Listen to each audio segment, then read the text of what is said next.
E Maravilha. agora, Só dizer ao doutor Calmon, que é um excelente magistrado do Tribunal de Justiça do Estado de Mato Grosso. Por sinal, eu sempre achei um dos mais céleres. E isso não é só achar, os próprios números sempre apontaram isso. Mas que, infelizmente, eu não vou poder acompanhar a sua palestra, mas desejo todo o sucesso do mundo e eu tenho certeza que ele terá. Agradeço e peço licença para me retirar. Obrigado, desembargador, pelas palavras carinhosas. O senhor sabe que são fruto muito mais de uma amizade nossa do que efetivamente o que o senhor disse. Mas muito obrigado pelas palavras carinhosas. com isso, como a gente já está com o horário um pouquinho atrasado aí, né, doutor? Eu vou passar a palavra ao doutor Felipe Florencio. Doutor Felipe Florencio é nosso colega, procurador de Estado de Mato Grosso. Ele é pós-graduado em Direito Tributário e foi Procurador-Geral de Aquisições e Contratos da Procuradoria-Geral do Estado. Deixa eu ver aqui se ele está como... Felipe, está nos ouvindo? Deixa eu chamá-lo aqui, peraí. Estão me ouvindo, Juliana? Estou, agora sim. Tá. Boa noite a todos. Queria primeiro agradecer ao convite da doutora Juliana Landes, procuradora do Estado, que tem conduzido muito bem a nossa escola, dando continuidade ao trabalho do procurador Leonardo Vieira, e conduzindo a escola com dois grandes eventos, um sobre licitações e contratos, matéria que eu gosto muito, tive oportunidade de ser chefe e conduzir uma equipe durante um tempo, inclusive que é um tema que é tema de hoje, que vai ser exposto pelo doutor Eduardo Calmon, como nosso desembargador Mário Cone expôs, juiz do Tribunal de Justiça do Estado de Mato Grosso, mestre pela USP, doutorando em Direito, doutorando pela USP, também foi diretor da Escola de Magistratura de Mato Grosso, professor de Direito Administrativo, da Faculdade Cândido Rondon, das Marges, professor de diversas faculdades, da Universidade Federal de Mato Grosso, professor de cursos preparatórios do SES, também foi substituto do Estado de São Paulo, ex-promotor de Justiça do Estado de Sergipe, defensor público do Distrito Federal, também foi juiz, aprovado e nomeado no concurso de juiz federal substituto da Terceira Região, autor também de diversos livros, e vai expor sobre o tema a exceção ao dever de licitar em tempos de pandemia, reflexos para o Poder Judiciário. Tema esse que atuamos muito como procuradores, dando pareceres e sendo realmente atuantes, tentando resolver e atuar do lado do gestor para poder conseguir entregar essa política pública. E claro que isso tudo tem reflexos tanto na parte administrativa, como também isso chegou ao judiciário e chegará. Veremos muito falar sobre os reflexos da pandemia e de todas essas aquisições e de todas essas exceções ao dever de licitar. Passo a palavra ao professor, Juliano. Boa noite a todos, boa noite a todos os procuradores. Eu quero primeiro agradecer o convite da doutora Juliana. Doutora Juliana, muito obrigado, tá, pelo convite. Para mim sempre é uma grande alegria proferir algumas palavras aqui, aprender muito com os nossos colegas procuradores do Estado. É um ambiente que eu me sinto absolutamente confortável. Tenho uma irmã que também é procuradora do Estado de São Paulo, então eu fico bastante à vontade, tá? E estou bastante feliz por ter participado ativamente nesse livro editado pela Escola da Procuradoria do Estado. É bastante importante os procuradores participarem ativamente, sim, da escola. A escola é uma fomentadora de publicação de ideias, de democratização interna, associativa, e que contribui para a sociedade mato-grossense como um capital cultural e jurídico que vai definir os rumos do Judiciário do Estado de Mato Grosso. Então, é muito importante fomentar essa atividade, sim, de ensino. Enquanto estava na qualidade de diretor da Escola da Magistratura, também tive a oportunidade de editar também um livro em coautoria com diversos colegas, por meio de artigos científicos, e isso gerou um fruto bastante positivo, na medida em que incentivou os demais colegas a participarem, e hoje a IMAN a Escola Associativa da Magistratura mato-grossense, graças a Deus, entrou no trilho, no sentido de produção realmente cultural, e eu acredito que esse é o caminho sem volta à Procuradoria do Estado, por meio da sua escola, que iniciou, se eu não me engano, com o doutor Leonardo. Cheguei a conversar com o doutor Leonardo em algumas oportunidades, e já percebia realmente a vontade dele fazer diferente na escola. Então, eu quero deixar registrado aqui o meu agradecimento por fazer parte desse movimento todo da escola da Procuradoria. Hoje, realmente, é um tema que desperta bastante interesse, tive a oportunidade, me foi facultado de escolher esse tema. É um tema que é presente na vida da gente. A cada 10 pesquisas no Google, 10 são de coronavírus, de Covid, consequências, tanto no setor privado quanto no setor público, reflexos para licitação, enfim, uma série de questões relacionadas a esse tema.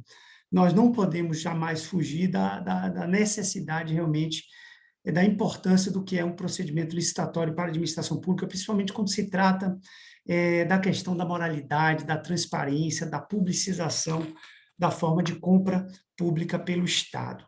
Então, iniciando, eu preciso fazer um contexto. Desde 11 de março de 2020, a Organização Mundial da Saúde, ela reconheceu essa questão do coronavírus, doença que é responsável, que se espalhou por diversas partes do mundo, a ponto de ser caracterizada como uma pandemia, como nós conhecemos hoje. E isso afetou o funcionamento regular de todas as instituições públicas e privadas. Isso fez com que os governos federal, estadual, distrital e municipais adotassem medidas severas de combate à transmissão do vírus, desejando, na verdade, que esses danos, que esses prejuízos, esses problemas causados à saúde pública da população e à economia do país fosse cada vez mais atenuado, cada vez menor, sob o âmbito das possibilidades. Nesse ponto, ressalta-se a Lei 13.979 de 2020, que dispôs sobre as medidas para o enfrentamento da emergência de saúde pública de importância internacional decorrente do coronavírus. A gravidade da situação foi tal que, por solicitação do presidente da República, isso em 2020 ainda, o Congresso Nacional chegou a publicar o Decreto Legislativo número 6, que reconheceu de direito o estado de calamidade pública pelo qual o Brasil estava inserido. Nesse sentido, muitas ações do Estado foram adotadas para o enfrentamento da Covid-19. E isso gerou o quê? Gerou a necessidade de várias contratações de bens, serviços, insumos e até realização de obras públicas, como nós vimos aí a construção de centros de tratamento, de prevenção, etc. Então, vejam, embora se prevalecesse a legislação vigente à licitação, essas contratações não alcançariam jamais o seu objetivo se seguisse, na época, a Lei 8.666/93. Por quê? Porque ou entregariam o objeto com um atraso excessivo, comprometendo o próprio resultado esperado, ou mesmo porque não se chegaria a um bom fim. Então, essa foi a razão pela qual a Lei 13.979 de 2020 trouxe diversos dispositivos relativos a contratações públicas. Veja que, no tocante à matéria de licitação e contratos, as regras previstas na Lei 3.979, elas acabaram por se encaixar no conceito de norma geral, para efeitos do artigo 22, inciso 27 da Constituição Federal. E isso, portanto, por ser norma geral, se estendeu a sua aplicabilidade a todos os entes federativos. Nesse contexto legal construído, soma-se ainda, sob os olhares atentos às diretrizes da Lei de Introdução às Normas de Direito Brasileiro, a LINDB, que, aliás, é uma norma específica de aplicação limitada a posturas de combate à Covid, é possível a gente perceber que essa Lei 3.979, ela deve ser restrita ao tempo em que durar a crise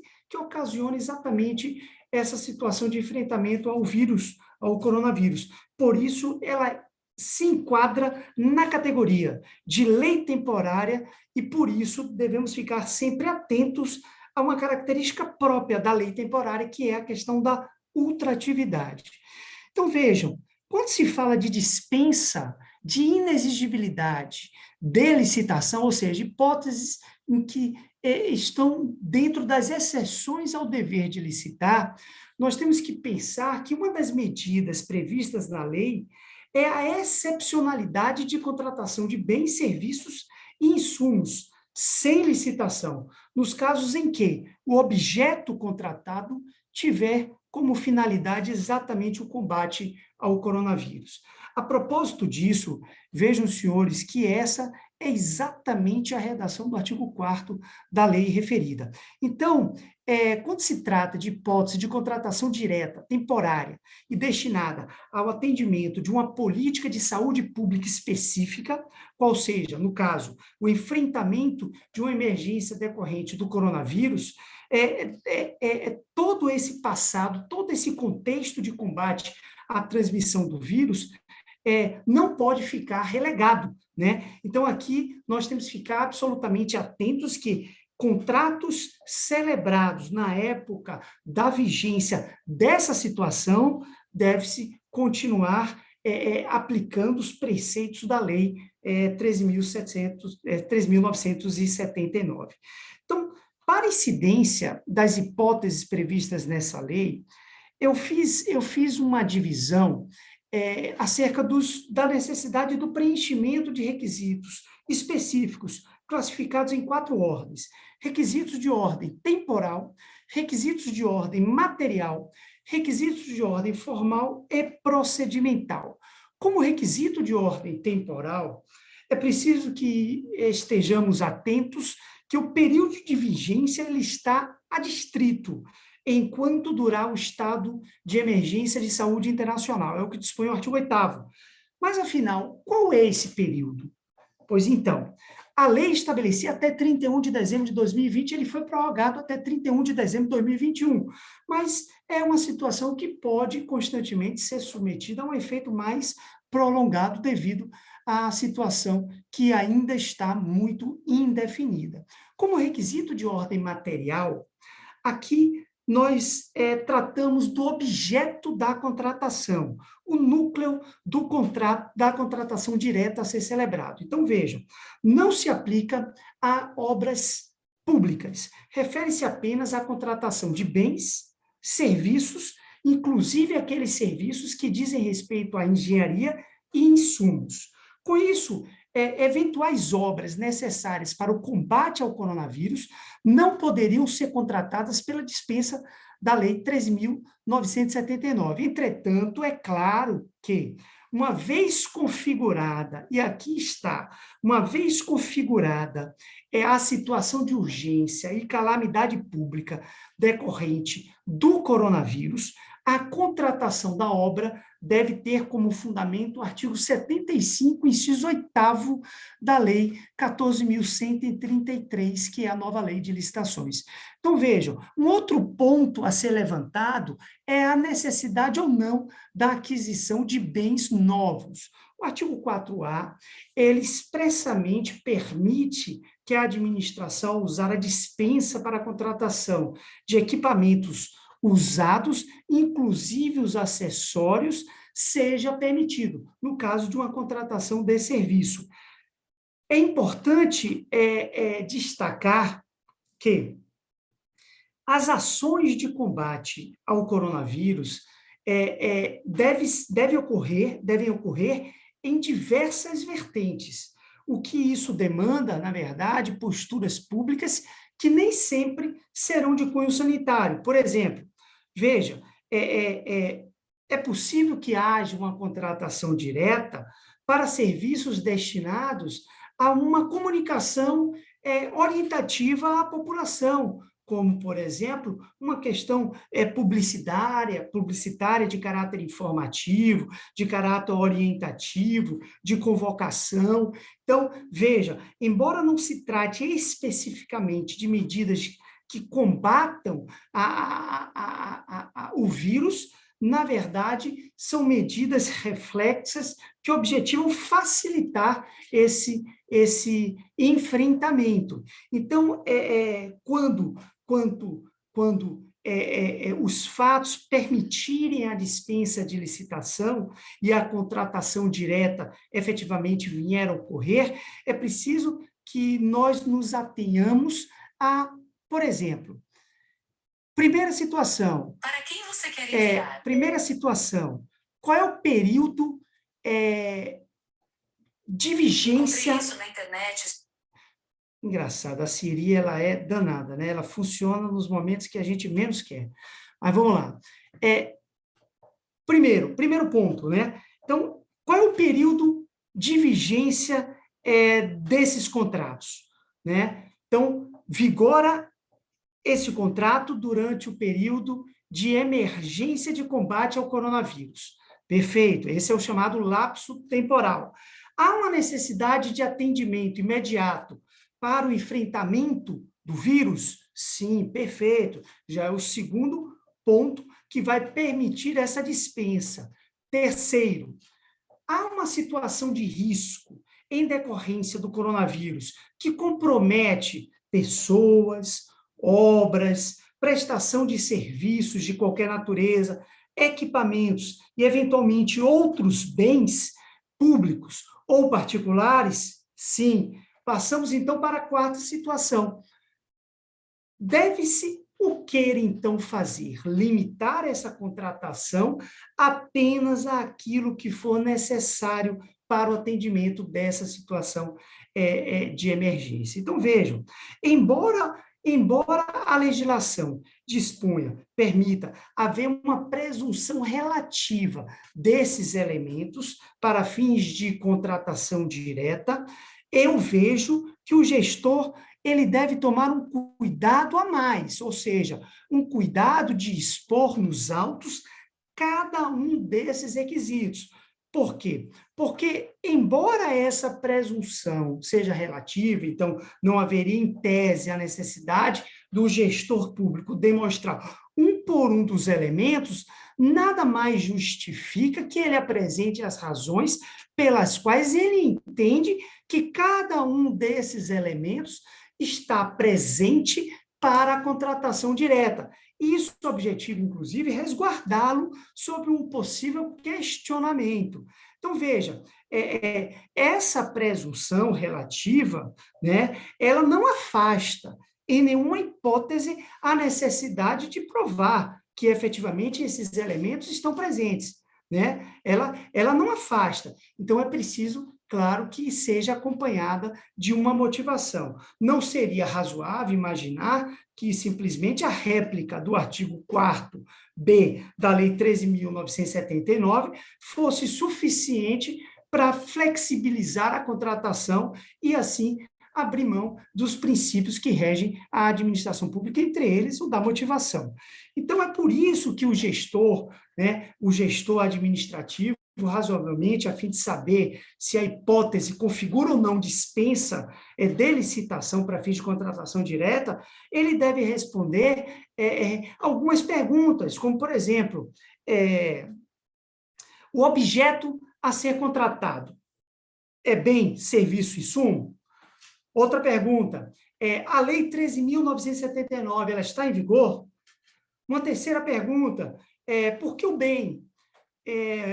Porque o bem, o insumo ou o serviço que se pretende contratar está no contexto da contenção da crise. Ou seja, onde é que ele insere como medida indispensável para contribuir para o enfrentamento desse período difícil, né? Quarto, e se eu não contratar? Ou seja, quais são os riscos? A falta do bem, a falta do insumo ou a falta do serviço que eu pretendo efetivamente contratar trará a segurança de pessoas, de obras, de serviços, de equipamentos, né, no contexto de uma contenção de crise. E ainda uma última pergunta que seria interessante se o gestor fizesse. Ou seja, quando se fala na contratação, considerando o quantitativo e o prazo do contrato, conforme o caso, Qual é a limitação, a parcela necessária ao atendimento da situação de emergência? Porque muitas vezes não há necessidade de uma contratação numa quantidade de objeto desejado pelo gestor. Apenas uma parte daquele objeto, daquela contratação, atenderia de um modo eficiente e imediato um enfrentamento daquela situação mais, digamos, problemática. Então, vejam, o fato de o agente, do gestor, não conseguir responder essas perguntas não significa que ele não possa se valer da contratação nas situações de emergência ou calamidade pública do artigo 75, inciso 8º da Lei 14.133, né?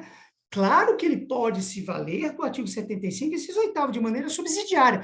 O que ele não pode é querer substituir as situações características próprias de enfrentamento à Covid pelo artigo 75, inciso 8º, no caso de contratação emergencial ou calamidade pública. Perfeito? Né? Então, vejam, em razão dessa situação, surge um questionamento bastante interessante quando se debruça sobre o tema, é se a hipótese de licitação dispensável, né, admitida no artigo 4º da Lei de Combate ao Coronavírus, ela tem uma aplicação independente ou, efetivamente, ela pode ser conjugada com os requisitos da contratação emergencial prevista no regime geral, ou seja, do artigo 75, inciso 8º, né?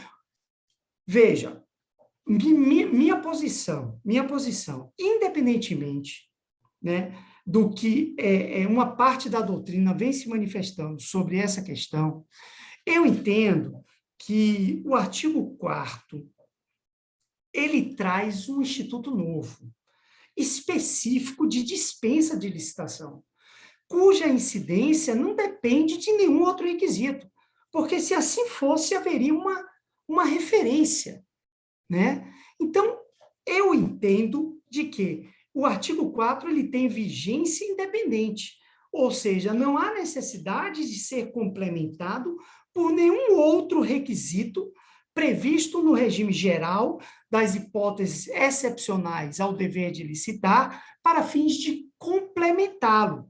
Ele vige, ele produz efeitos, ele tem os requisitos próprios, autônomos e independentes. Perfeito? Uma outra questão interessante que surge é a seguinte, é a possibilidade da dispensa incidir em contratações nas quais o vínculo com a pandemia não seja de ordem direta, mas, por exemplo, apenas de uma ordem indireta. Vamos dar um exemplo para ficar bem claro. Vamos imaginar o seguinte, isolamento social, perfeito? Então, quando se faz o isolamento social, há necessidade de contratações voltadas, por exemplo, à estruturação da prestação de serviços públicos não sanitários à distância. Vou te dar um exemplo. A hipótese, por exemplo, da contratação de uma ferramenta de educação à distância, como, por exemplo, uma telemedicina. Vamos imaginar que houvesse um interesse do governo federal de fomentar essa ferramenta com o objetivo de evitar com que as pessoas saiam do seu ambiente de isolamento e possam ser atendidas remotamente. Embora a ferramenta não esteja ligada diretamente, mas por uma forma indireta seria possível a contratação por meio de um procedimento simplificado, que é a dispensa de licitação. Então, por isso que se diz que a dispensa nas hipóteses de enfrentamento ao coronavírus não se restringe apenas a órgãos de saúde ou entidades da área, mas a todas as entidades, a todos os órgãos, a todas as atividades que acabam por se relacionar direta ou indiretamente ao combate do coronavírus. Como requisito formal, com foco ao combate da doença, a Lei 13.979 de 2020 simplificou de forma considerável o procedimento de contratação. e isso afastou de uma maneira total ou até mesmo parcialmente a aplicação de alguns institutos exigidos pela Lei 14.133. Então, vejam, nessa linha de flexibilização do procedimento formal para a contratação direta, dispensou, por exemplo, a elaboração de estudos preliminares, quando se tratar de bens e serviços comuns. Também não é exigido o gerenciamento de risco na fase de contratação, mas apenas na fase de execução do contrato. Outro ponto que gerou também flexibilização foi a questão do projeto básico simplificado. Outro ainda, a possibilidade de uma forma excepcional, o administrador, o gestor, dispensar mediante, claro, uma justificativa, com base não só em elementos de direito, mas também elementos de fato, a estimativa de preço. E também dispensou alguns documentos relativos à fase, né, de habilitação, excepcionalmente quando houver restrição de fornecedores ou prestadores de serviços, que é o caso exatamente da inexigibilidade da situação de fornecedor exclusivo. Claro que não dispensou, por outro lado, a questão do artigo 7º, inciso 33, que é relativa ao trabalho de menores, insalubres e outras situações congêneres. Com relação a esse projeto básico simplificado, né, é bom consignar que o intuito do legislador foi o quê? Foi desburocratizar o possível, né, permitindo que esse projeto básico não tenha aquele detalhamento previsto no artigo 6º, inciso 20, da Lei 14.133, e por isso, assim, ele pode vir a ser mais simplificado do que usualmente era feito, ainda quando se tratasse de dispensa de licitação, né? Então, sobre essa ótica, esse projeto básico simplificado, o que ele deve ter? Ele deve ter as questões essenciais, como, por exemplo, a declaração do objeto, a fundamentação simplificada da contratação, uma descrição resumida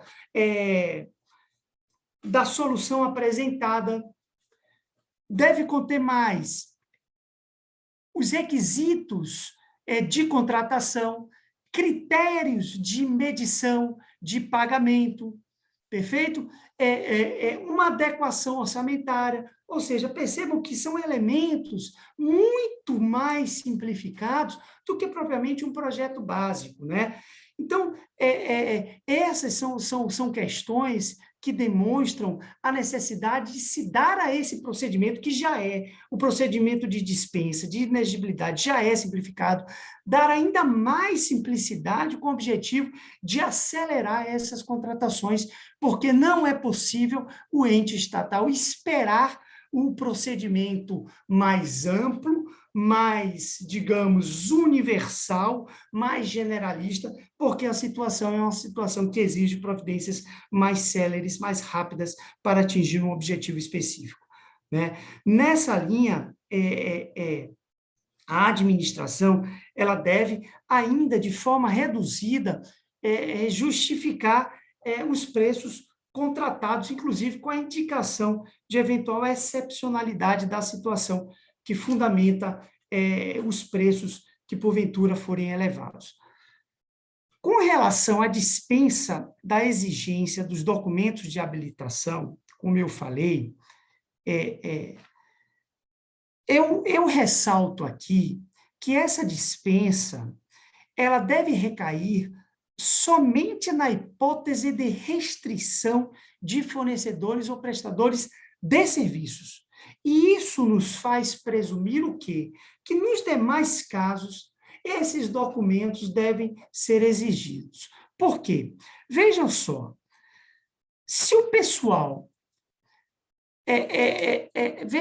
se o pessoal constata uma restrição de mercado, restrição essa que se configura não apenas no caso de restrição de fornecedores ou de prestadores de serviço, mas também nas situações em que a administração tem efetivamente dificuldade de encontrar no mercado empresas em condições de preencher os requisitos de habilitação, não há como exigir que seja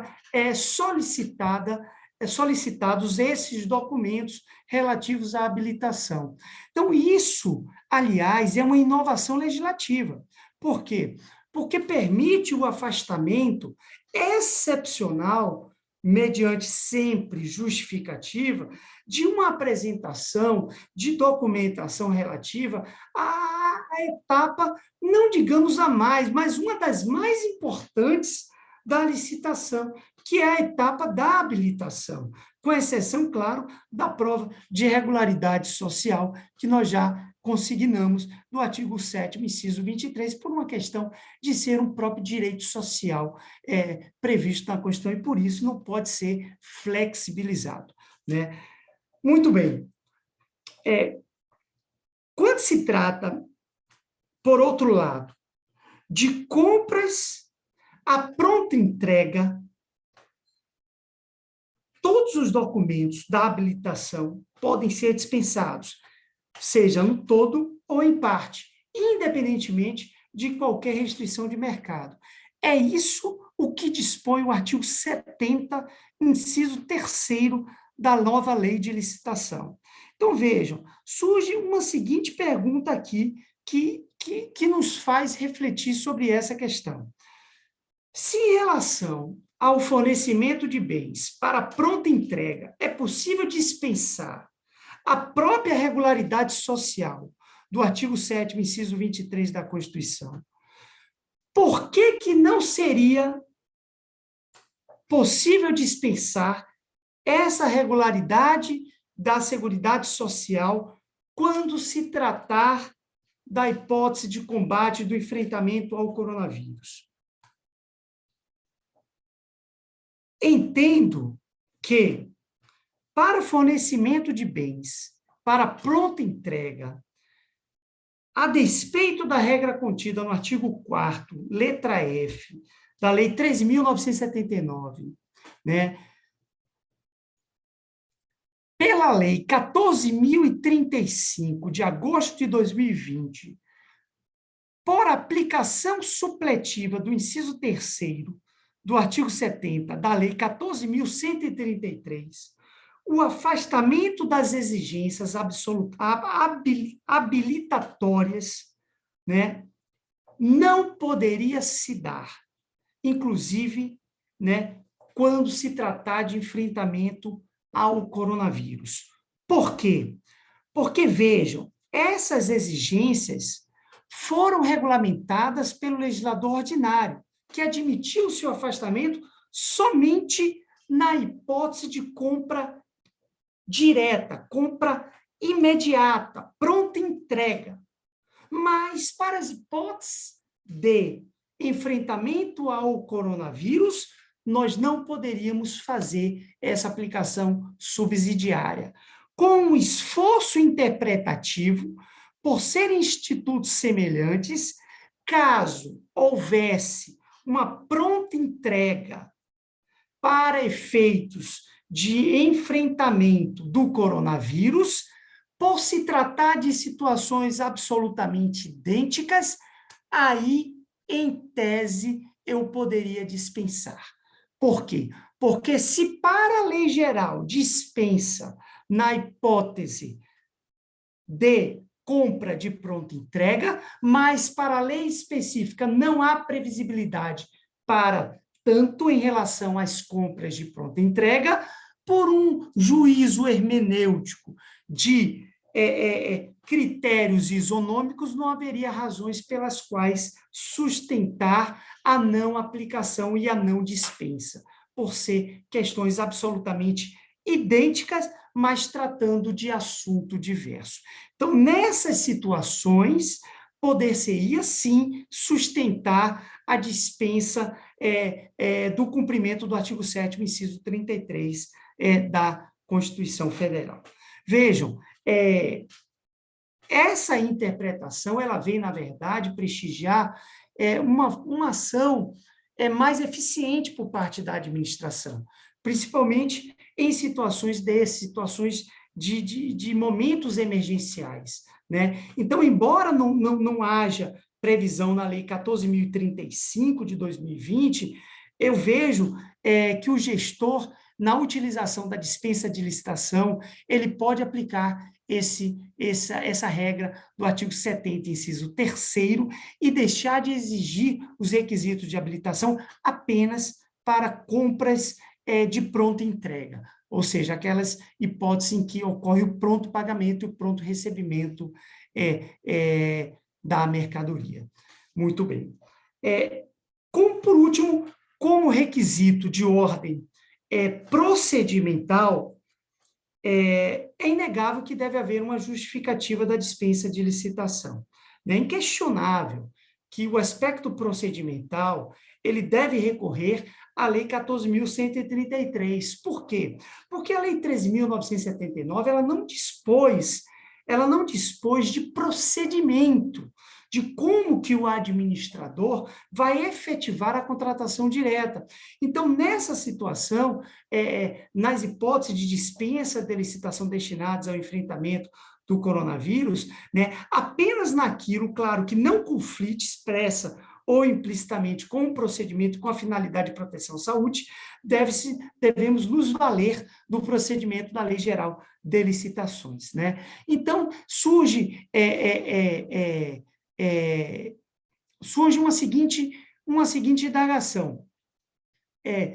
O rito deve ser o rito do artigo 72 da Lei 14.133, que estabelece o rito da contratação simplificada. Veja lá, há um parecer número 2 de 2020 da Advocacia Geral da União, no sentido de que esse parecer, na época ainda sob análise da égide da lei anterior de licitação, entendia que o artigo 26, hoje o artigo 72 da Lei 14.132, seria cabível no caso de dispensa do artigo 4º, apenas a título de analogia. Veja, a dispensa do artigo 4º da Lei 13.979 não se equipara a nenhuma daquelas hipóteses que estão descritas na Lei 14.133. Mesmo o caso de dispensa diante de uma emergência ou calamidade pública prevista no artigo 75, inciso 8º. Se o objetivo, ora, é flexibilizar e desburocratizar para garantir uma maior agilidade na atuação estatal, para a defesa desses direitos da saúde, da vida da sociedade como um todo, com muito maior razão, eu entendo que não seria aplicável à espécie. Veja, se fosse exigir a aplicação do artigo 72, o procedimento de contratação por dispensa de licitação no regime geral teria que necessariamente exigir várias etapas, como, por exemplo, ratificação do reconhecimento da dispensa pela autoridade superior. Perfeito? Então, decidir pela dispensa, tem que encaminhar a autoridade superior para ratificar. Publicar o ato de dispensa no órgão oficial, na imprensa oficial. Caracterizada a situação de emergência, de calamidade ou grave e iminente risco à segurança pública, eu teria que justificar. Eu tenho que justificar ainda a razão da escolha do fornecedor, justificar ainda o preço contratado, ou seja, os documentos de aprovação dos projetos de pesquisa, os quais os bens serão alocados, devem estar inseridos num processo simplificado de contratação direta. Então, em uma comparação com a Lei 13.979, eu posso afirmar para os senhores, claro, meu ponto de vista, que alguma dessas fases do artigo 72 da nova Lei de Licitações ou são completamente desarrazoadas, sob o ponto de vista de travar o processo de aquisição simplificada, ou se efetivamente já se aplicam a dispensa do enfrentamento da crise do coronavírus, ou seja, já estão previstas na própria lei que rege as medidas de enfrentamento ao coronavírus, né? Então, devemos ter muita cautela nessa análise de quais requisitos são necessários para que eu possa exigir para a celebração de uma contratação direta. No tocante à publicidade, é claro que a lei de enfrentamento, ela não pretendeu em nenhum momento substituir a publicação na imprensa oficial pela publicação em sites oficiais, mas, na verdade, ela quis impor uma super publicização das contratações destinadas ao combate do coronavírus, né? Então, as exceções, nesse caso, ficariam por conta do valor da contratação, dispensando publicidade na imprensa oficial, quando não superar, claro, os limites previstos no inciso 1º e inciso 2º, descritos na lei, na nova Lei Geral de Licitações, né? Essa, inclusive, eu tive a cautela de aprofundar sobre essa questão, inclusive é a orientação normativa número 34 da Advocacia Geral da União, né? Embora essa não foi a interpretação dada pelo parecer 2 de 2020 da AGU, né? Então, segundo o parecer 2/2020 da AGU, o regime de publicidade próprio às contratações baseadas na Lei 13.979 não exige uma publicidade na imprensa oficial, apenas em sites eletrônicos, o que eu não entendo dessa forma, né? No caso de contratação ainda de fornecedor exclusivo de bens, serviços e insumos, né, que estejam com inidoneidade declarada ou com direito de participar da licitação ou contratar com o poder público suspenso, a despeito do que diz o parágrafo 3º, inserido no artigo 4º, que trata da hipótese de licitação dispensável, esse é um caso típico de quê? De inexigibilidade da licitação. Então, no caso, a lei, ela autoriza a contratação de fornecedor exclusiva de bem ou serviço, mesmo que tal empresa esteja penada com sanção de declaração de inidoneidade ou de suspensão de direito de licitar com o poder público, né? Então, vejam o desespero do legislador diante de uma situação em que somente quem tem um determinado bem ou quem tem um determinado insumo indispensável ao combate, ao enfrentamento do coronavírus, né, ainda que esteja penada com uma declaração de inidoneidade de licitar e contratar com o poder público, ainda assim, mesmo que seja fornecedor exclusivo, está autorizado a celebração de contrato direto, né, com essa empresa, né? Então, é uma situação em que, embora a competição seja inviável, né, é um caso cristalino de inexigibilidade. Primou o legislador muito mais a questão da saúde pública do que a questão da moralidade das contratações públicas, né? Um outro ponto importante que vale a pena salientar, antes de entrar, e eu prometo aos senhores que já vou terminar, antes de entrar na novel lei que tratou da questão da aquisição das vacinas, que acabou de ser publicada em abril, e vale a pena a gente tecer algumas considerações,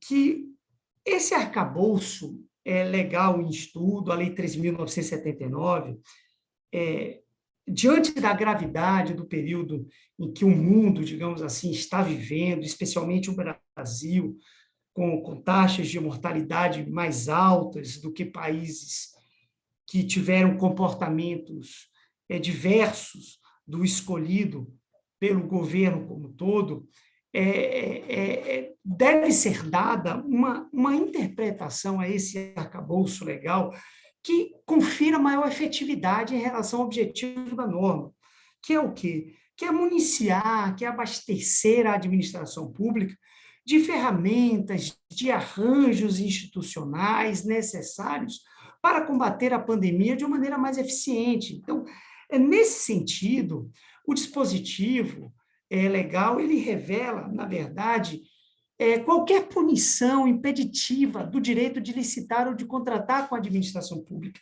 independentemente de seu fundamento legal e da autoridade que aplique. Né? É assim por quê? Porque nessa situação em que nós estamos vivendo, as sanções devem ser relevadas. Né? Sanções aplicadas ao fornecedor exclusivo, seja com fundamento no artigo 156 da nova lei de licitação, seja com fundamento no artigo 7º da lei 10.520 do pregão, seja com fundamento no próprio artigo 12 da lei de improbidade administrativa, ou com fundamento no artigo 46 da lei orgânica do Tribunal de Contas, no caso da União, né, e eventuais disposições das leis estaduais, né, que estabelecem uma responsabilização administrativa para empresas consideradas devedoras moral do Estado. Né? Em relação ainda sobre a Lei 13.979, acerca da duração dos contratos em regime especial. Aqui, por não haver nenhuma similitude com a dispensa de licitação, nos casos de calamidade pública e emergência, não há que se falar diversamente, como alguns têm levantado, de limite de prazo, por exemplo, de 180 dias consecutivos e ininterruptos. Vejam, os contratos regidos por esta lei emergencial terão prazo de duração de até 6 meses, podendo ser prorrogados por períodos sucessivos, enquanto durar a necessidade de enfrentamento dos efeitos dessa situação de emergência de saúde pública.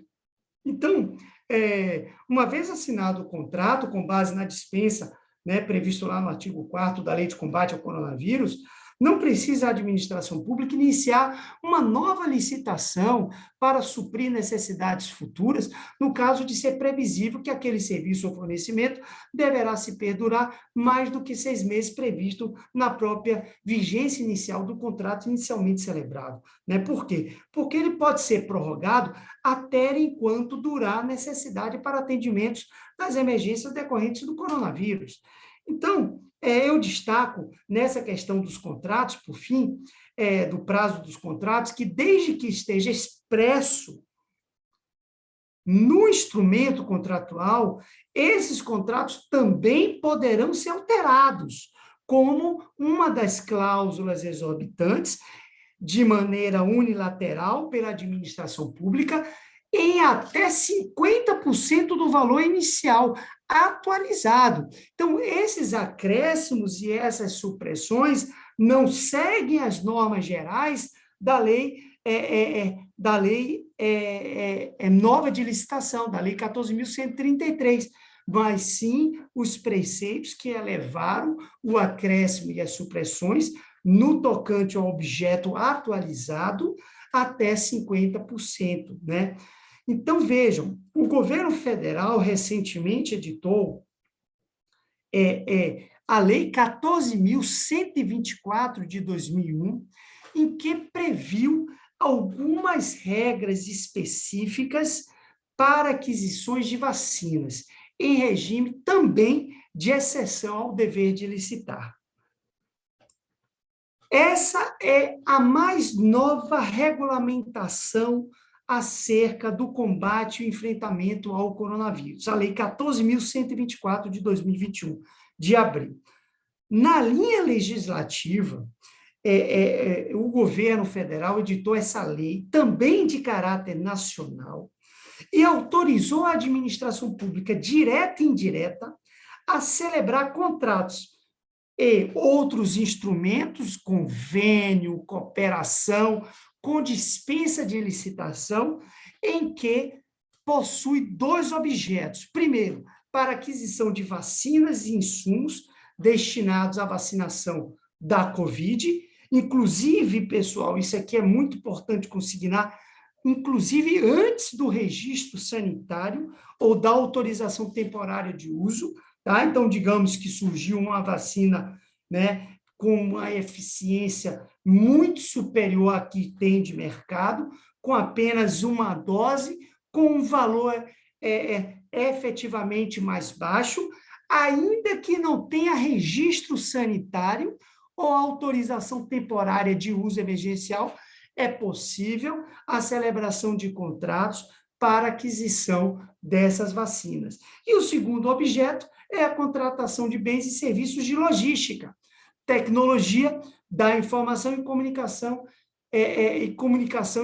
social, publicitária, né, treinamentos, né, com o objetivo exatamente de implementar a vacinação com a Covid. Né? Então, é bom que se deixe bem claro que a dispensa da realização da licitação para a celebração desses contratos não afasta, claro, por um outro lado, a necessidade da administração pública deflagrar um processo administrativo, que deverá conter os elementos técnicos relacionados com a escolha da opção de contratação e a justificativa do preço, exatamente como previsto lá na Lei 14.133. Né? Vejam, os senhores, que devem ser conferidas ampla publicidade e transparência a todas as aquisições realizadas quando envolver esses dois objetos. Isso no prazo máximo de 5 dias úteis após a realização do ato, publicado também em sites oficiais, a fim de garantir um maior controle social. Então, vejam, a administração ela deve publicizar não só o nome do contratado, né, e o número de sua inscrição na Receita Federal, o prazo contratual, o valor e o respectivo processo de aquisição de contratação, o ato que autoriza a contratação direta ou o extrato decorrente do contrato, a discriminação exata, clara, precisa do bem adquirido ou, eventualmente, do serviço a ser contratado ou contratado, o local da entrega e da prestação do serviço, o valor global do contrato, das parcelas do objeto, o montante pago e o saldo disponível bloqueado, caso eventualmente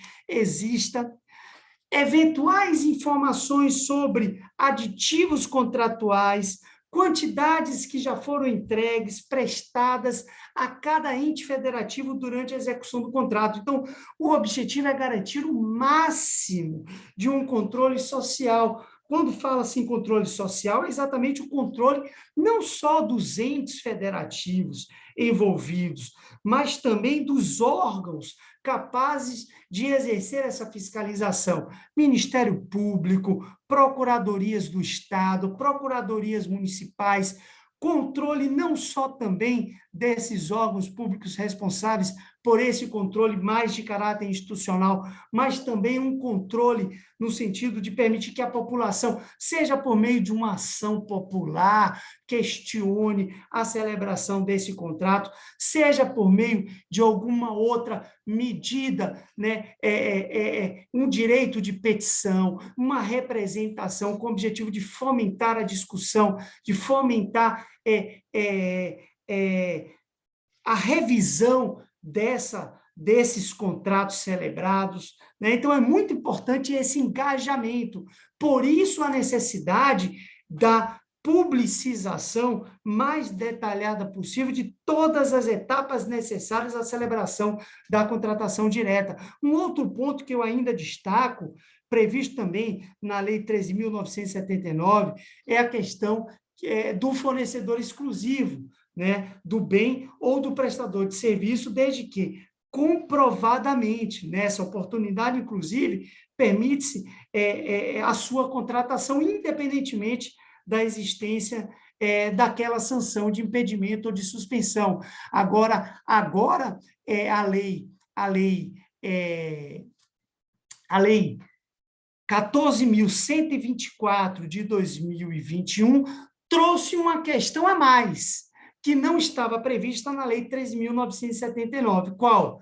A garantia contratual. Então, a garantia contratual, então, se eu, governo, vou celebrar uma contratação direta para aquisição de um insumo ou de uma vacina de uma empresa que foi declarada inidônea, eu não só estou autorizado a contratar com ela, mesmo que inidônea, mas eu tenho o dever de exigir a garantia contratual, num valor não excedente até 10% do valor do contrato, ou seja, a nova lei trouxe uma garantia contratual exigível, obrigatoriamente, como uma forma de assegurar eventual ressarcimento ao erário público em caso de uma situação que fuja da normalidade, né? No caso de compra de vacinas e insumos, nas hipóteses de dispensa de licitação, a nova lei trouxe também uma novidade,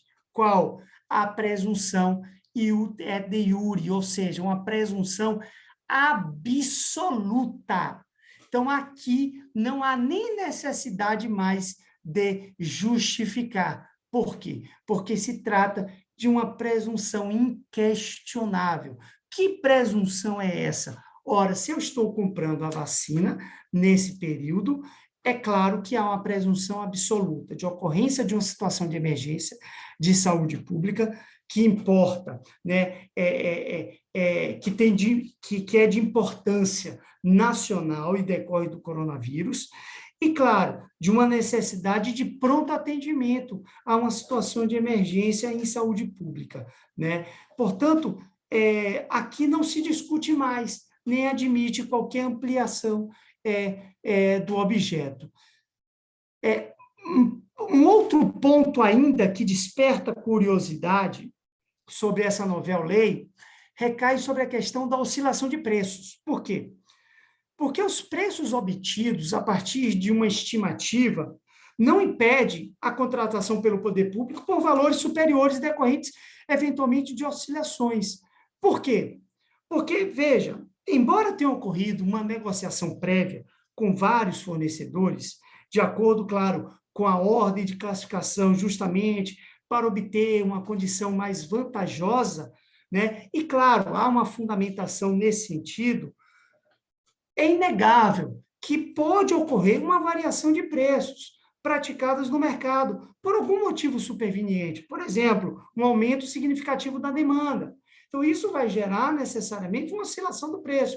Quanto mais pessoas querem, maior é o preço. Tanto é que é fácil constatação nos noticiários que a primeira proposta de uma determinada vacina para o governo federal tinha um valor.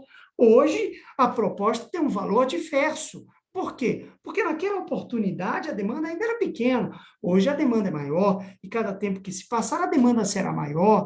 Então, é a tendência de ter, sim, uma oscilação de preço. Então, ainda que eu negocie sobre um determinado preço, no momento da contratação, se houver essa oscilação, justifica ainda assim a contratação por um preço superior, né?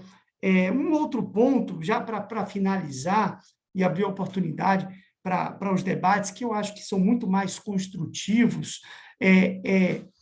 para o nosso diálogo, um outro ponto interessante é o viés federativo, né? Esse viés federativo ele foi trazido pelo parágrafo 3º do artigo 13 da Lei 14.124, em que permitiu os estados, municípios e o Distrito Federal adquirirem, distribuírem, aplicarem as vacinas contra a Covid registradas, autorizadas para uso emergencial ou autorizadas excepcionalmente para importação, desde que a União não realize as aquisições e a distribuição tempestiva de doses suficientes para a vacinação dos grupos previstos no Plano Nacional de Operacionalização da Vacinação contra a Covid. Vejam, essa é uma questão que foi muito debatida no Congresso Nacional, né, com o objetivo de trazer para os entes federativos a federalização do problema, ou seja, permitir que os estados, que os municípios possam adquirir diretamente as vacinas, claro, seguindo um plano nacional de operacionalização, desde que fique comprovado uma certa ineficiência da União na aquisição e distribuição dessas vacinas. Esse é um ponto relativamente aberto à discussão, porque envolve uma federalização da ineficiência do Estado, quando eu falo Estado, da União, e traz a responsabilização também para esses entes federativos por um eventual efeito adverso, como, aliás, já prevê a legislação 14.124 de 2001. Vejam, essa é uma lei temporária, né, que somente é aplicada aos atos praticados e aos contratos firmados até 31 de julho de 2021. Então, independentemente do seu prazo de execução, do seu prazo de prorrogação, somente poderá ser aplicada a contratos celebrados até 31 de julho de 2021. Então, essas são as considerações que eu julguei mais relevantes, mais importantes, que são rotineiramente submetidas à apreciação pelo Poder Judiciário como um todo. Eu agradeço imensamente a oportunidade, tá? E me coloco à disposição dos senhores. Muito obrigado.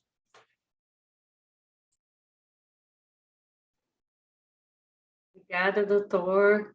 Obrigada pelos elogios aí à escola. A intenção minha e doutor Leonardo é realmente fortalecer a escola, fortalecer o nome da nossa procuradoria. E o doutor está sendo quase que um parceiro nosso já nessa empreitada, participou do nosso livro, agora está aqui nos brindando com o curso. Felipe, você quer fazer considerações? Vou passar para você.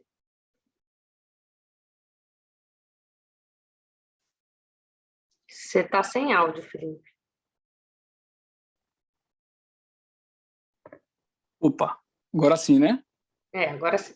Tá. Parabenizar o professor pela excelente explanação, trazendo todas essas especificidades da questão da dispensa e dessa questão da pandemia. Realmente, a Lei 8666 não estava preparada para enfrentar essa pandemia, e também a gente viu que a nova Lei de licitações também não seria apta a lidar com toda essa situação tão peculiar e tão urgente e tão necessária da gente agir de uma forma tão célere que a administração pública não está acostumada. Primeiro, essa nova lei trouxe questão de planejamento, algo que a administração pública peca muito. Não sabemos se é ineficiência, se é falta de qualidade técnica ou se realmente é desleixo, mas realmente falta um planejamento. Então, quando a gente se deparou com uma pandemia e que não estávamos preparados, sendo que muitos contratos do Estado eles eram contratos emergenciais, na verdade, desde a época do governo do Silval, na verdade, não existia nem contratos. Então, assim, a gente estava numa situação totalmente peculiar e absurda frente à lei de licitações. Então, realmente, a Lei 13.979 veio simplificar isso, como o professor bem trouxe, e trouxe essa presunção relativa, realmente. Quando a gente lida com um parecerista, a gente vê que o gestor ele tem uma dificuldade de colocar, motivar e expor todos os requisitos e os motivos daquela contratação. Isso, quando a gente assumiu, a Procuradoria foi para os órgãos públicos, a gente sentiu uma grande necessidade, porque eles sempre falam assim, eu sempre fiz assim, o órgão de controle nunca fez nada, e a gente sempre quis expor, olha, a situação hoje, de 2020, daqui a 4, 5 anos, quando os órgãos de controle, quando o judiciário vier analisar seu processo, muitas coisas a gente não vai lembrar. Então, precisa estar motivado, claro que de forma simplificada, mas justamente justificar a indispensabilidade daquela contratação em razão dessa celeridade, de questão de preço. Então, essa motivação é indispensável e eu acho que os gestores ainda pecam muito e a gente vem tentando justificar isso, até porque os órgãos de controle, assim como o judiciário também vai exigir isso de nós, que vai, com base nessa motivação, analisar realmente a legalidade dessa contratação, considerando que é uma situação totalmente excepcional. preço, realmente, a Lei 13.979 trouxe questão de preço. Preço é um problema gigantesco em aquisições. Por quê? Porque, via de regra, antes, quando não tinha uma previsão específica na Lei 8.666, era bem aberto. Aí veio os órgãos de controle, estabelecendo, olha, na verdade, sua pesquisa tem que ser ampla, você tem que olhar no portal de compras, você tem que ver contratações semelhantes, você tem que jogar no site, você tem que googlar, você tem que jogar no Google, senão, se eu pegar no Google alguma coisa, você vai ter problema. E a gente vê na saúde, eu tive na saúde em 2014 como procurador, e a gente tinha uma dificuldade gigantesca, os advogados públicos, nós procuradores, de saber comparar aquele medicamento, aquele insumo, se tem algum semelhante ou não, porque é muito específico. E, em razão também dessa questão, dessa urgência, você também não tem tempo de ficar debruçado, imagine numa pandemia. Então, realmente, essa relativização da pesquisa ampla de preços veio trazer uma segurança para o gestor e uma segurança também para todos que participam desse processo licitatório. Então, eu vejo a Lei 13.979 e a nova Lei de Licitação, essa questão da dispensa, essa questão de contratações excepcionais, muito mais como realmente trazer uma segurança jurídica. Porque hoje a gente vive o gestor, ele tem medo de tomar decisões porque tem medo de ser penalizado. Então, e também eu vejo o gestor hoje como uma profissão de risco, assim como parecerista. Então, todo momento a gente tem receio. Então, o receio, quando a gente fala em dispensa, em exigibilidade, todo mundo já para e fica assim, espera aí, vou olhar com calma, porque a gente sabe que, geralmente, no passado, eram situações, em razão dessa excepcionalidade, dessa facilidade, que havia um direcionamento. Então, essa norma veio realmente assegurar, dar essa segurança jurídica, que a gente possa liberar esse processo rapidamente, fazer uma análise rápida, motivação mais curta, pequenas variações de preço, poderíamos passar assim, e inclusive trouxe variações, como o professor bem explicou, variações significativas. Hoje, uma questão de mercado, oferta e demanda. Então, na verdade, isso está acontecendo em tudo. A gente está com problema em todos os setores. A gente está com problema na construção, está com problema de insumo, está com problema de medicamento. Você vai falar ferro, você fecha uma semana, aí você não pagou, na outra semana já aumentou. Então, a gente também está... A pandemia não afetou só a questão da saúde, afetou a contratação de diversos bens e serviços que foram impactados com isso. Então, essa questão dos preços realmente trouxe toda essa segurança.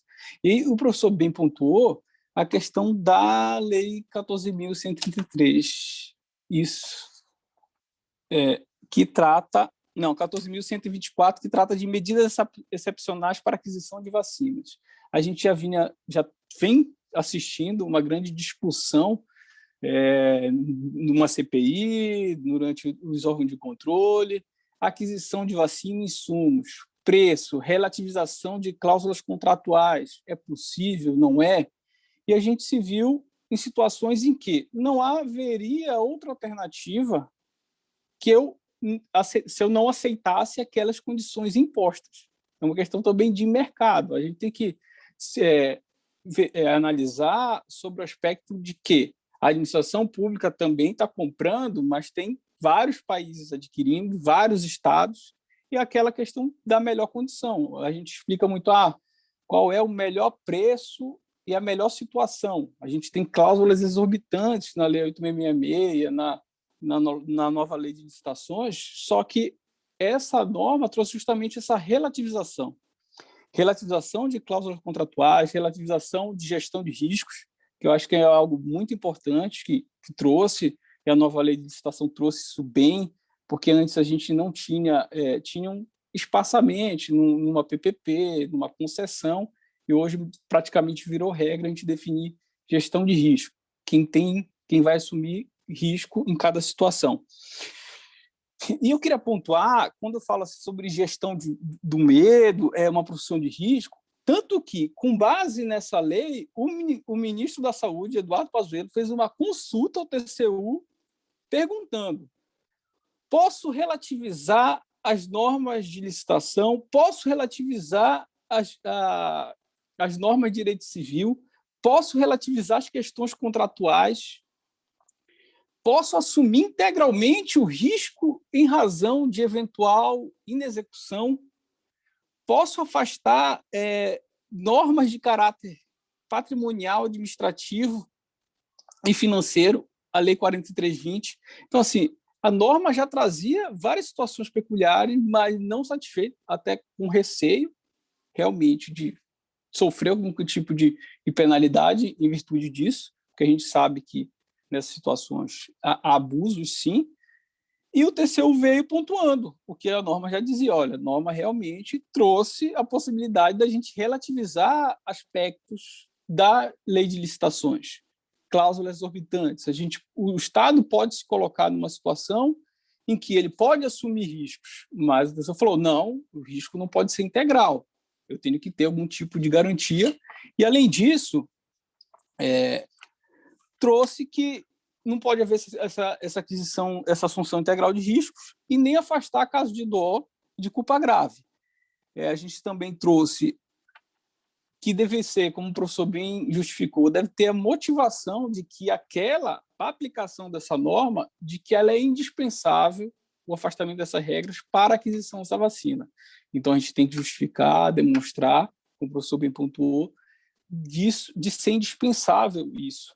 Então, e também o TCU traz como relevância um papel da advocacia pública, trazendo que, nesses casos de gestão de risco, semelhante ao que a nova lei de licitações trouxe, a advocacia pública hoje vai ter um papel muito atuante, já tinha no papel de controle, mas muito mais atuante, e que vai falar principalmente nesses casos de dispensa, de gestão de risco, no caso de afastamento dessas cláusulas. Então, inclusive com a possibilidade de pagamento antecipado, né?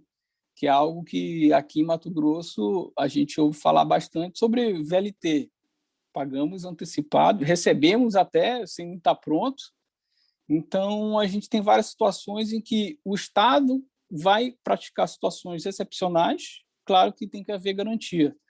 Então, concordo com o professor, com todas as pontuações, e eu acho que essa norma foi indispensável, sim, para a gente avançar nessa segurança e conseguir dar celeridade para essas aquisições no momento de pandemia em que todos precisávamos fornecer todos esses insumos.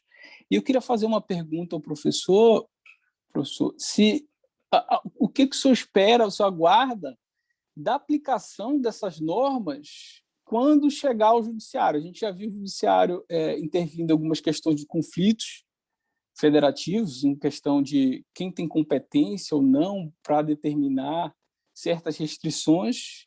Nesse caso, a aplicação, o senhor enxerga com a aplicação dessas situações excepcionais, o senhor entende que isso vai chegar ao judiciário, que forma vai chegar, e se realmente a gente vai conseguir demonstrar e deixar de aplicar sanções, inclusive relacionadas à questão de improbidade, porque a nova lei de licitação trouxe a dispensa hoje, teve um aumento da pena, então os reflexos dessa norma em questão de improbidade e no judiciário. Passo a palavra. Obrigado pela pergunta, eu fico bastante feliz, uma pergunta realmente que bastante provocativa, né? Nós já tivemos uma experiência ruim, né? Como o doutor Felipe colocou, uma experiência ruim aí do VLT. O primeiro ensaio que o Estado brasileiro teve com simplificação das leis de licitação, principalmente nas hipóteses de dispensa e inexigibilidade, foi com relação às obras da Copa, né? Na verdade, começou com as obras das Olimpíadas, mas as Olimpíadas era só no Rio, então a gente ficou um pouco distante dessa situação, porque é o que eu falo, o Rio de Janeiro é um estado muito bonito, uma população muito boa, mas é um estado que precisa ser bastante estudado, principalmente quando se fala de instituições, né? É impressionante o que acontece com o estado do Rio de Janeiro. Se você parar a pensar, os últimos 5 governadores, do Rio de Janeiro, ou seja, isso dá um total de 20 anos, né? Os últimos 5 governadores do estado do Rio de Janeiro foram afastados, né? Os últimos 5, ou seja, todos, né? Então, é realmente muito preocupante a situação que o Rio de Janeiro vive. Mas tivemos a experiência no Rio de Janeiro, com o primeiro ensaio de simplificação em relação à dispensa de licitação, e o problema da Copa do Mundo, que atingiu mais de um estado, no caso específico, o estado de Mato Grosso também, como o doutor Felipe colocou, com pagamentos antecipados, um sistema diferenciado de licitação, e isso gerou todo um problema que o Mato Grosso teve, tem e continuará ainda por um bom tempo, né? Então, eu vejo que, infelizmente, são situações que precisavam, sim, de medidas emergenciais, mas, uma opinião pessoal minha, vai gerar muito problema no judiciário de malversação do dinheiro público. Por quê? Porque, infelizmente, os administradores não têm maturidade suficiente para tratar da coisa pública como deveria ser tratada, né? São questões que uniformes, todos os países estão vivendo, mas os desvios da mal aplicação da lei, assim, no Brasil, é algo que foge de qualquer senso de razoabilidade. Então, são questões que vão ser submetidas no Poder Judiciário e vão gerar diversas ações de improbidade administrativa, ações de combate à moralidade, ações civis de ressarcimento, ou seja, são situações que vão bater as portas, sim, do Poder Judiciário. E no Poder Judiciário, eu espero que, diversamente como tem ocorrido, se analise apenas a questão dos limites da legalidade, sem entrar especificamente nos critérios de escolha, desde que, claro, não fujam à razoabilidade, à proporcionalidade, aos limites mesmo da legalidade. Porque, senão, nós vamos ter 2 problemas, não só de malversação do dinheiro público por parte de agentes públicos no exercício da função executiva, mas também vamos ter problemas no Poder Judiciário de má interpretação das escolhas administrativas. E isso é um outro problema que vem surgindo de maneira demasiadamente no Poder Judiciário, que é se imiscuir cada vez mais nas escolhas administrativas de mérito, né? Então, isso é um fato que me preocupa em particular.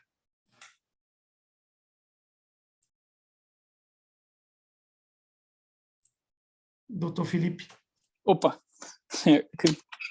Realmente, professor, a gente se preocupa muito com isso. Claro que também tem casos em que realmente a falta de zelo e cuidado e a preocupação e a pressão de entregar aquela política pública e um resultado com a pressão da população, da mídia, de você adquirir o medicamento, adquirir respiradores, adquirir a qualquer custo, você acaba se colocando nessas situações de risco e assumindo um risco e realmente levando, às vezes, causando um dano ao patrimônio público, como a gente viu em várias situações, como a gente teve aqui em Rondonópolis, como a gente teve no Pará, como a gente teve em vários estados.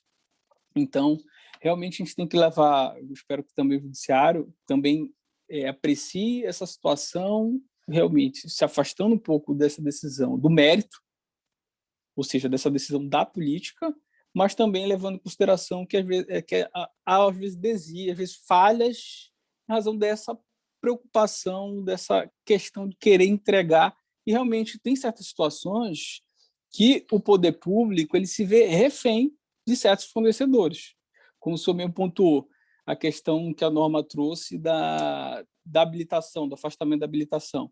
A gente teve casos no Estado em que só uma empresa fornece, ou seja, inexigível. Então, ela tem sanção. Me desculpa, mas eu preciso daquele objeto. Então, a gente se vê nessa situação totalmente adversa. Eu queria uma outra pergunta, professor. Como o senhor enxerga essas cláusulas, essa possibilidade do poder público aceitar cláusulas limitadoras da responsabilidade? a gente viu algumas empresas que vendem vacinas dizendo, olha, não tenho responsabilidade nenhuma sobre qualquer dano que venha a causar. Como o senhor enxerga isso perante a administração pública? Esse é um tema bastante interessante, né? É uma das grandes discussões que envolve as vacinas de prevenção da Covid, né? Principalmente porque a gente ainda não sabe, né, qual é o grau de segurança, os efeitos colaterais que podem surgir da aplicação das vacinas. Então, uma coisa é fato, né? As vacinas foram produzidas em um tempo recorde. Então, não é possível acompanhar a longo prazo quais vão ser as reações humanas, né?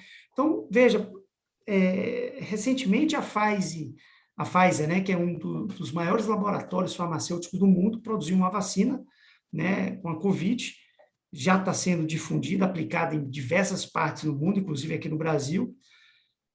E a Pfizer, ela coloca no seu contrato, como o Dr. Felipe colocou aí de uma maneira bem clara, que somente aceita comercializar a vacina se o ente público assumir, né, o pagamento, né, de qualquer indenização que sejam pleiteados por pessoas prejudicadas pelos efeitos colaterais da vacina. Então, ela só comercializa com essa cláusula.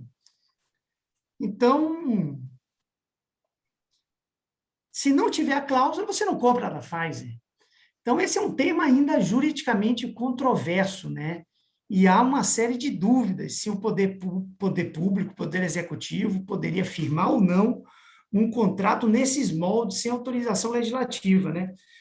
É por isso que a Lei 14.125 de 2021 acabou cedendo à pressão desses grandes laboratórios e editou o artigo 1º, em que autorizou expressamente que a União, os estados, Distrito Federal, municípios assumissem essa responsabilidade. Mas até que ponto, pergunta-se aqui, se essa assunção de responsabilidade é uma assunção constitucional, né? Como é que você transfere essa responsabilidade, né, para o poder público, quando, na verdade, quem tem o controle da produção é o laboratório?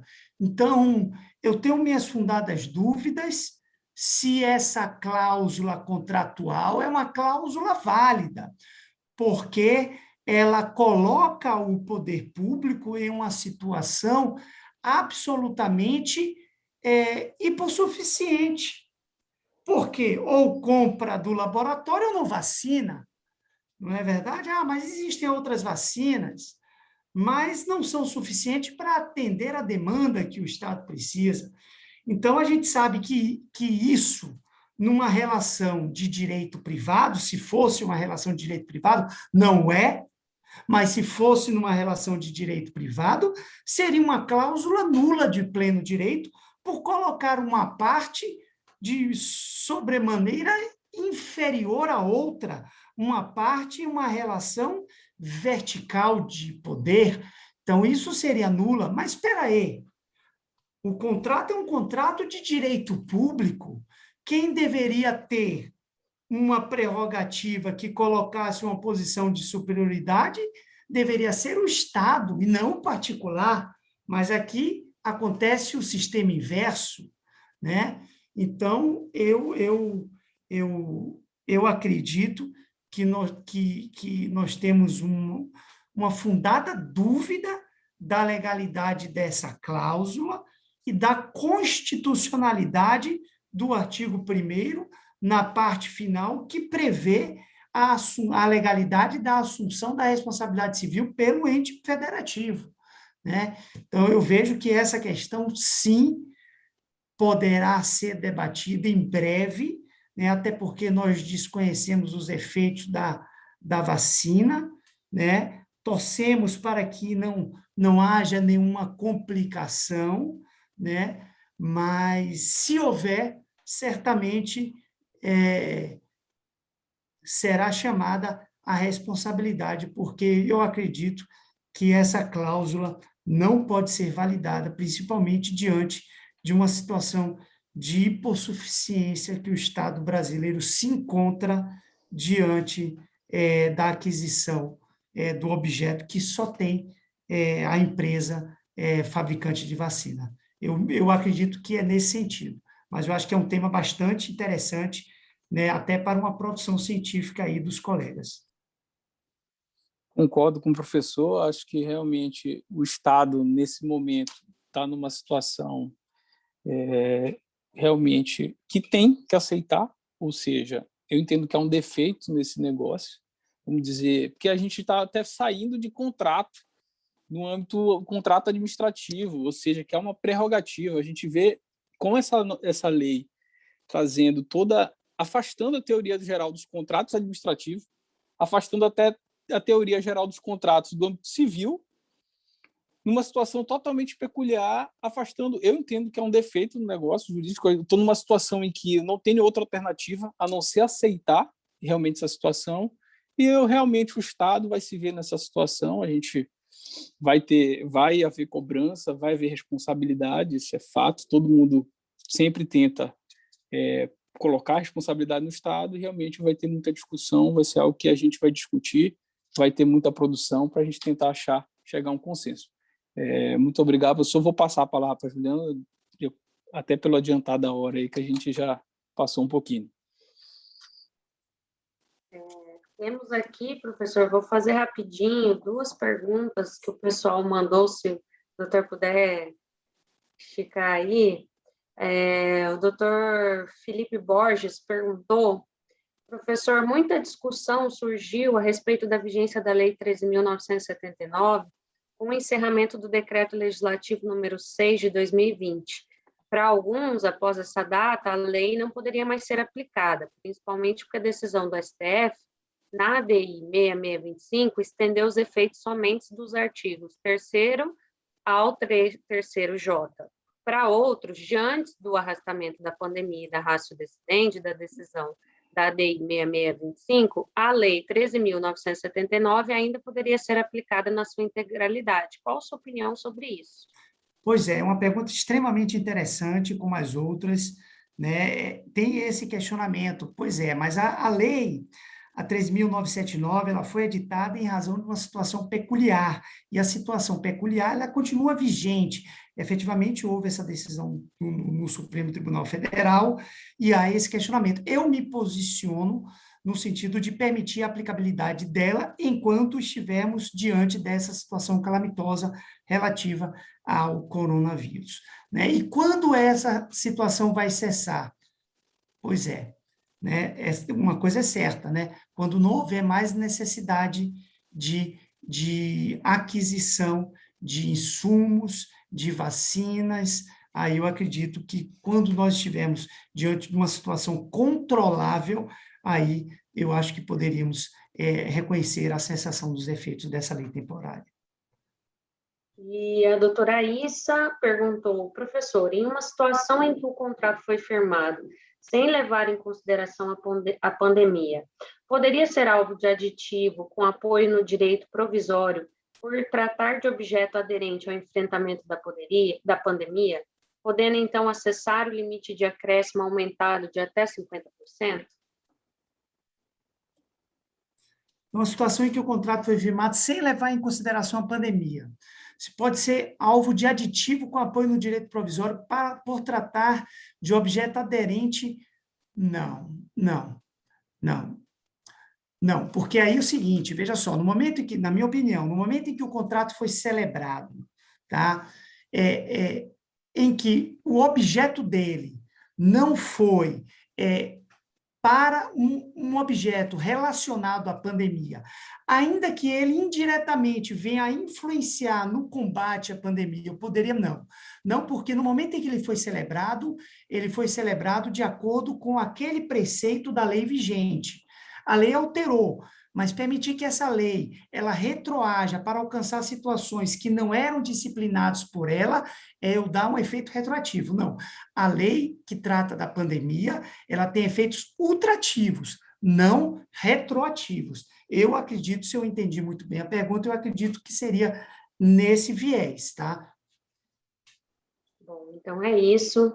Obrigada, doutor Eduardo, mais uma vez pela presença. Agradecer também ao Dr. Felipe, que está aqui interrompendo sua licença paternidade, né? Está com uma bebezinha isso aí. Quantos dias? 2 dias? 3 dias. 3 dias. Então, parabéns aí pela Mariana. Eu ia dizer que era um pequeno bebê, na verdade é um grande bebê. É, um grande bebê. Então, gente, muito obrigada obrigado pela presença de todos. O nosso evento volta no dia 21. Esse horário também, 19h30 de Brasília, 6h30 de Cuiabá, com a palestra do Dr. Lênio Streck e depois Dr. Leonardo Vieira. Boa noite a todos. Até mais. Obrigado, Boa noite até mais. a todos. Muito obrigado. Um beijo no coração de todos. Tchau, tchau.